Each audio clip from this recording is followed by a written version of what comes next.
For this first part of Chapter 8, Heavy Work and Lifting, I'd like to refer you to the handout that I gave the first week or so of class. The handout that had the picture of the spine, the upper extremity where you labeled the bones, the nerves. We're now on the very last page of the handout, so if you flip it over, there's about 6 slides for you to look at and fill in as I do this first part of the lecture. So Chapter 8 deals with heavy work, and in particular lifting, and I'll be using manual material handling, or the abbreviation MMH, a lot. And so if you're trying to transport an object such as the box that's shown on screen, or I don't know, maybe your book in class, it's how do you get the object from one point in space to another point in space? Of course, you can use lifting devices or moving devices to transport it, but whenever I throw in the manual part of material handling, that means there is a human involved. So the human is doing some of the activity. And so essentially, if we look at the specific tasks involved in manual material handling, if I were moving a book from the front of the room to the exit door, I could probably lift the book, I could carry the book, I could put the book on a cart and either push or pull it. I could even throw the book. And then during some of those activities, such as carrying, I am holding it. Okay, all those activities encompass manual material handling, and so they're all individual activities within MMH. If we take a look at injuries, the top causes of injuries in American workplaces, and the screen shows you a slightly different picture from what I've got printed out for you, but the trend is the same. Every year, Liberty Mutual Insurance Company, so one of the big workers' comp insurers, puts together and releases a top 10 list. And every year, this top 10 list is the top 10 causes of workplace injury. The most recent, and they label this the safety index, the most recent Liberty Mutual Safety Index was released in 2014 and it was based on 2012 data. And so if you take a look at the slide on the screen or the slide in your handout, you can see that, well, the cause of the largest bar, and so the most common cause of work-related injury, is overexertion. And if you look towards the bottom of the screen for, well, what does overexertion include? It includes injuries from excessive lifting, pushing, pulling, holding, carrying, and throwing. And so those activities that I mentioned, or the tasks I mentioned, as being involved in manual material handling. These are by far the largest cause of work-related injury, and so probably will be overall the most common injury you'll be dealing with in your own workplaces. Of course, this varies in a workplace from a small amount. If you have, for example, if you're a technology type of company, you might not have much material handling, and so you might have just a small part. But in other companies, warehousing, where you move a lot of products, it might be a pretty large, pretty significant part of your injuries. Overall, we can see from this bar chart that overexertion injuries account for about 25% of the costs, of the direct costs of injuries in the workplace, and accounts for about $15.1 billion. Okay, so largest. Just kind of as a side note, if you were to look at all these causes and identify which ones are part of this class, you can see that if you move down to the 5th bar, other exertions or bodily reactions, and you can see those are injuries from bending, climbing, reaching, standing, sitting. So things we've talked about in class. If you move just a further down to the next to last bar, you can see that it involves repetitive motions involving microtasks, so repetitive motions. And so this class is really covering 3 of your top 10 injuries in American workplaces. If I were to ask you what is the most common body part injured in American workplaces, you probably have a pretty good idea that it is the back. And this slide shows you, I pulled workers' comp, the distribution of claims by body part, and this is specific to Kentucky. And we see that, well, Kentucky follows pretty much what the rest of the nation does, as in the largest bar is to the low back area. And so that pretty much proves what we know. And so continuing on, some other statistics related to back injuries. I'm going to focus on low back pain, low back injury. You'll see that commonly in my slides. It's abbreviated LBP for low back pain, LBI for low back injury. Just looking at the broad general statistics, about 80% of adults will experience a pretty serious episode of low back pain, low back injury at some point in their lifetime. And so that's 8 out of 10. If we had 20 in class, that's 16 out of 20. And so if we were sitting in class and looked around, probably about maybe 4 or 5 of you would not experience, if you were typical of course, would not experience a back injury during your lifetime. But the rest, it's going to happen. It happens to almost everybody. Okay. At any given point in time, such as right now, about 14% of American adults are dealing with low back injury, low back pain right now. And so you pick any point in time, about 14%. And so again, you could look around and say that would be how many of us?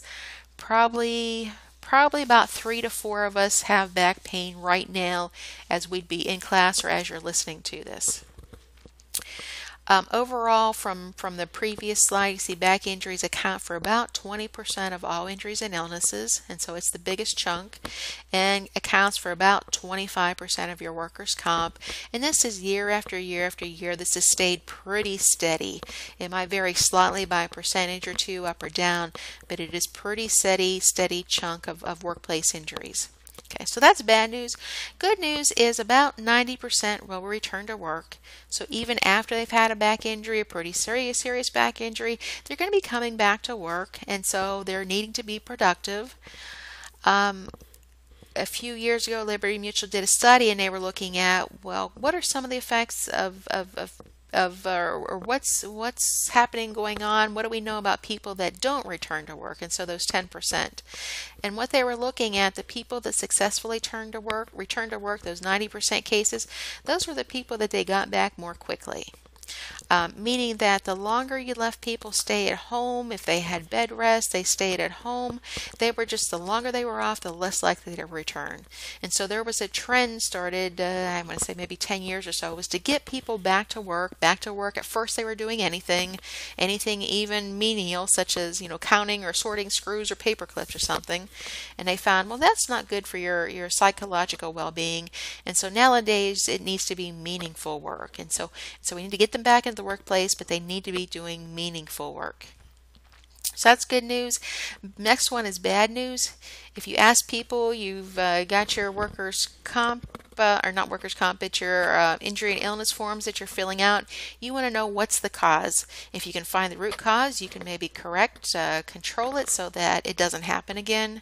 Well, the bad news is that people know what caused their back injury in only about 1/3 of the cases. And so the remaining 2/3 of the time, they really don't know what caused it. They're going to try to give you something. They're going to try to think back, what did I do that was unusual that caused me an injury, within the last few days? Oh, it must have been when I was, and they'll try to identify that maybe I moved something heavy, maybe I did something unusual, some tasks that I don't typically do. If it's something unusual, they'll think that must be it. Whether it truly is or not, they really don't know, you don't know, but that's what they're going to come up with. So either that, or people know lifting can cause back injuries, and so they try to tie it to, this is what they know is lifting causes injury, so they try to tie it to something they've lifted.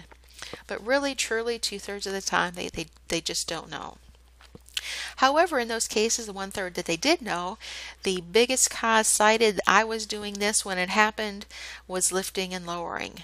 Those cause about 60% of those known 1/3 cases. And so when they know the most common cause is lifting and lowering. And so it comes to a point, your workplace will probably have a number of back injuries. Probably going to experience it. It's very common. And so as a safety professional, how are you going to prevent low back injury, low back pain caused by, if we just focus on manual material handling in your workplaces? And so what are some of the approaches that you would implement?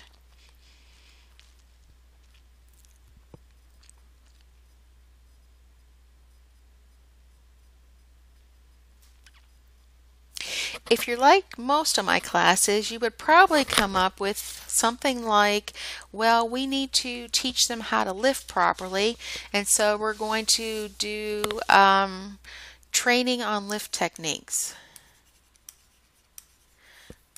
So training on lifting techniques. We want them to know how to lift properly, and so in order to lift properly, they have to know how, they have to be trained, and so we're going to have training on good postures. A second thing you might think about is, well, if we want to prevent humans from being injured, let's use a lifting device. And so you're going to use a lift device or a mechanical assist. And you could probably name several of those. Mechanical assist, several of those, a hoist, a crane, a forklift, a pallet jack. So different types of lift devices that help the humans. It takes the load off the human body. And so essentially you're stopping the human from lifting. A third area you might look at, and as you look at my pictures, scan them on the bottom, you see, oh, there's a couple people lifting, and so I often get team lifts. And so I'll put that towards the bottom because, well, team lifts have their own problems that we'll talk about in a little bit. But sure, it can be a way to take the load off of one person. A third one, thinking of a third one is apply your engineering controls. So your engineering controls to redesign the job. Okay, this is where we're going to be focusing most of this chapter on, is applying engineering controls. Given that, you might think about, well, there must be some sort of administrative controls.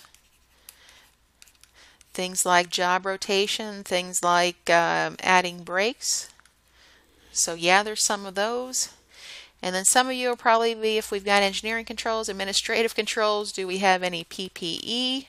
And you'll think of lifting belts probably as the most common suggestion. And at this point, basically what I want to say is OSHA, NIOSH, neither one considered lifting belts as PPE to help prevent manual material handling injuries. Lifting belts, they recommend leaving them optional for workers, and so not mandatory. They recommend strongly urge that you provide training along with the lifting belts, and the reason for training is they find that they can be hazardous in some cases, and so they might actually cause problems, bring on injury rather than helping. In those cases, for example, if the belts do anything to help, then maybe muscle deterioration will occur. Your muscles will do less work, and so when you're not wearing the belt, maybe you're more at risk. Lifting belts, I've also think that if you have a cardiovascular issue, that it could bring on an episode, an incident, and so they urge caution in using lifting belts. Okay, so lifting techniques. If I ask you to draw a side view of somebody you think is doing a proper lift, you would probably do something like, well, I've got a straight back, I've got my knees bent, I've got my hands, I bent my arms backwards, but I got my hands on the box, on the object, and so you'd probably do something similar to this. The proper technique is also called a squat. So it's known as a squat lift. It's also known as a leg lift because you're using your legs. Okay, so this is the proper. Proper, if I asked you, did you know that before you walked into the course? I think 99% of you would say, yes, I know the proper lifting technique. And so if you look back, where did you learn it? You might say that your mother, your grandmother, your father, so some relative, maybe you're a school teacher in your phys ed class, maybe one of your jobs. Something told you about proper lifting techniques. We know them. Okay, so that's proper. If we went the same route with an improper lift, so a bad lift, you would probably draw the back is bent over, the legs are pretty straight, they're reaching down for the object, for the item. That is called a stoop lift, and it's also called a back lift for obvious reasons. You're using your back. And if we look at what people actually do, remember they know the proper lift, they theoretically know it in their brain, they know what's improper, but if we look at what people actually do, for example, Murray State put out this calendar in 2012 that showcased, move-in day for the freshmen, and you can see what Murray State is advertising. You know, the group is all involved, we're helping you at Murray State, but, well, oh yeah, we're not lifting properly. Okay, so people don't often think about that, but this student is lifting improperly. He's using pretty much that back lift we said is bad, and so in real life we naturally use that. You're saying, okay, that's just a student. Maybe, well, it's not a worker, so maybe he hasn't trained. And so we go and look at a couple others. One is, well, these are volunteers. The first one, I took this from the city newspaper, and you see somebody stuffing the truck after an ice storm and putting a chainsaw in.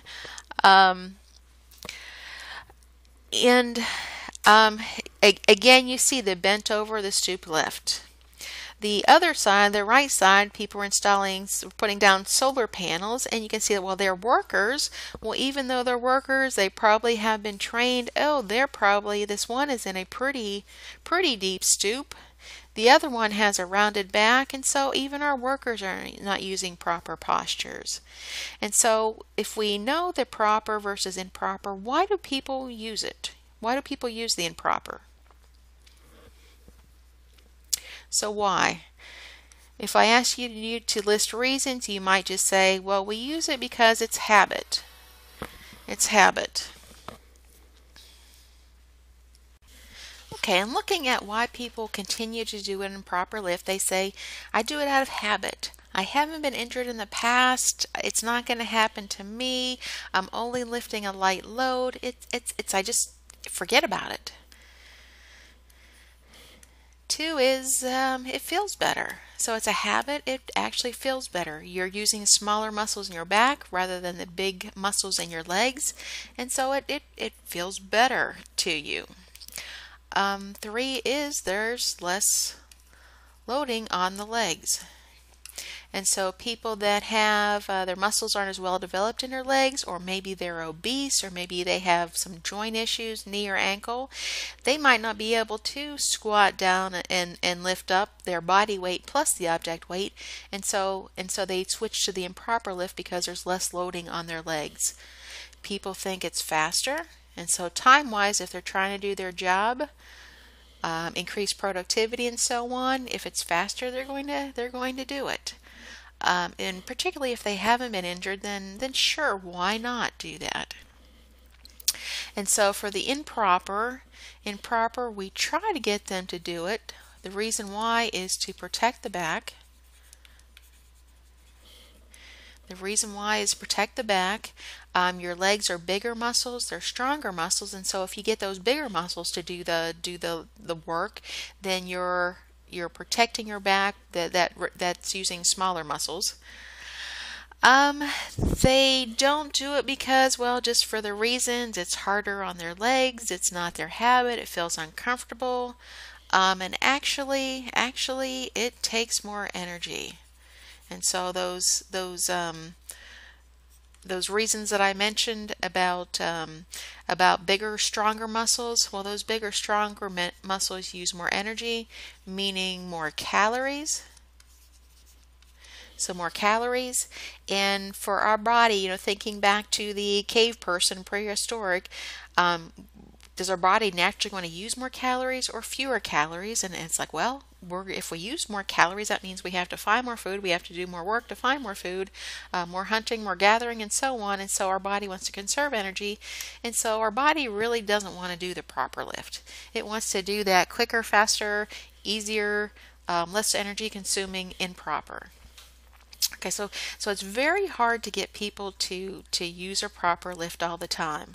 And you're going to find most back injuries aren't even tied to the really heavy loads, because those heavy loads that people know are going to cause injury are more likely to, they'll protect their back on those ones. They'll do a proper lift.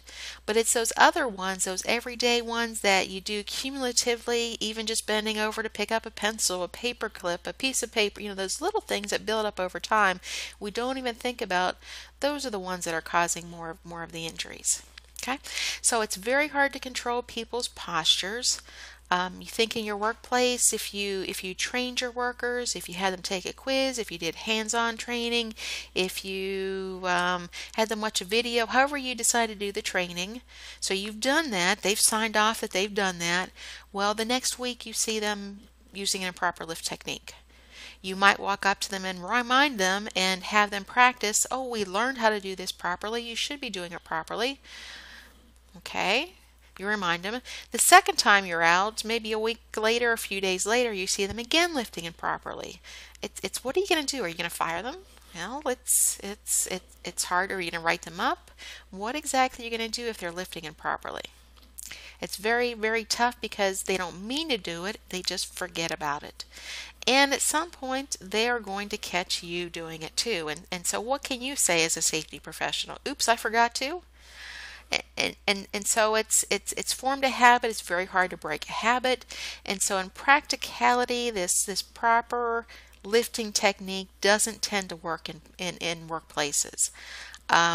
Unless you go to extremes of, extreme training, extreme observation, follow-ups and so on, it's going to be very hard to get people to break their habits of 20, 30, 40 years. And so the technique that we're going to be looking at that lets us evaluate how risky a lift is, it really doesn't care what technique exactly is used. It's going to let the lifter choose their own technique. It's going to assume the lifter chooses the technique, but the most commonly used technique when they've looked at people lifting, at workers and warehouses lifting over and over again, the most common technique is referred to as a freestyle, and you can see that it is half of back, and so the back is bent a little bit. You can see the legs are bent a little bit, but it's kind of a half and half, not fully back, not fully leg, so not fully squat, not fully stoop. So freestyle is half and half. And so in my next video clip, we're going to be taking a look at assuming a freestyle or assuming whatever posture lifters choose to do. How do we find out how risky the job is given that our lifters or our employees have to lift?